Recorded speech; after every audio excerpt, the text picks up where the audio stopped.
Tesla has an estimated 830,000 vehicles on the road capable of using what it calls Autopilot.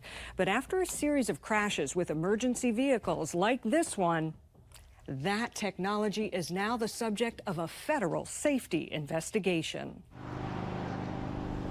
They're on the highways every day. Teslas using Autopilot to assist drivers, helping to steer and brake. But a series of dramatic, unexplained accidents with emergency vehicles is raising concerns. Again and again, in the dark of night, Teslas using Autopilot failed to stop, slamming into emergency vehicles on the road, putting first responders at risk. We had a white Tesla that blew through our closure. California Highway Patrol Officer Jesse Matias was on scene in July of 2021. A massive 3 a.m. response to an already deadly crash, a mile of San Diego highway blocked off, but the Tesla did not stop. It was not slowing down. It was not reacting to any emergency lights on scene. Officers were sent running. We started yelling, car coming, get out of the way, car coming. That Tesla crashed into the back of a patrol car. Thankfully, first responders made it out of the way, but a passenger in the Tesla suffered serious injuries. It left everyone shaken. It's frightening, it's shocking. It makes you worry about your job a lot more when you're out there. It happened again this past March. This time, 4 firefighters in Contra Costa County, California suffered minor injuries when a Tesla on Autopilot failed to stop for their fire truck despite flashing lights at the accident scene. You're lucky they weren't more seriously hurt. Very, very lucky.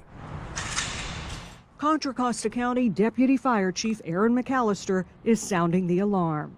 We're very worried. It's a new element that presents risk to our firefighters. The National Highway Traffic Safety Administration, or NHTSA, is investigating at least 16 crashes involving Teslas operating with Autopilot engaged hitting emergency vehicles, resulting in at least 15 injuries and 1 death. I'm concerned that this is like a canary in the coal mine.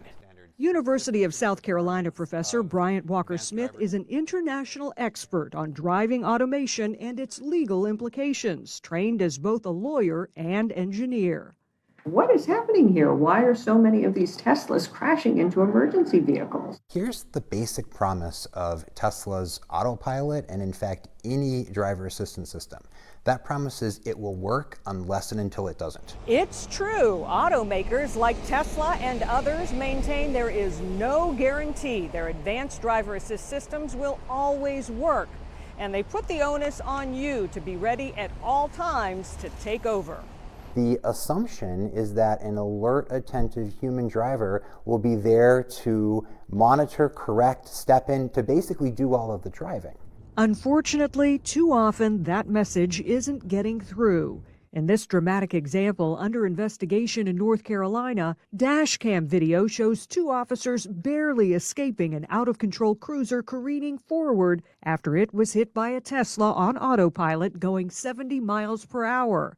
The doctor driving the Tesla told investigators he was watching a movie on his cell phone. I lived on for a minute. And our Spotlight on America investigation found drivers in other crashes admitted to everything from checking on their dog in the back seat to simply not paying attention before impact. Are drivers getting the wrong impression that these cars are self-driving, that they don't have to pay attention? And the answer to that seems to be very clearly yes. Tesla has 3 levels for its driver assist technology: Autopilot, Advanced Autopilot, and Full Self-Driving. These names that Tesla in particular use are very misleading. On its website, the company says all of these are intended for use with a fully attentive driver who has their hands on the wheel and is prepared to take over at any moment. It is staggering to me that full self-driving would need a driver. It is dangerous and it is irresponsible. Last summer, NHTSA expanded its investigation of Tesla's Autopilot system beyond just emergency vehicle accidents to include more than 100 crashes involving other cars. And just this month, the federal agency sent this letter to Tesla demanding it send more information on the crashes or face fines of up to more than $130,000 a day. As the NHTSA investigation continues now for nearly 2 years, there are still no federal safety standards regulating this technology, and still no public explanation from the agency for what's causing the Tesla accidents. What is NHTSA learning? What are some of its tentative conclusions? The public absolutely has a right to know about the safety of their vehicles. For first responders, the uncertainty is adding to the anxiety of an already difficult job.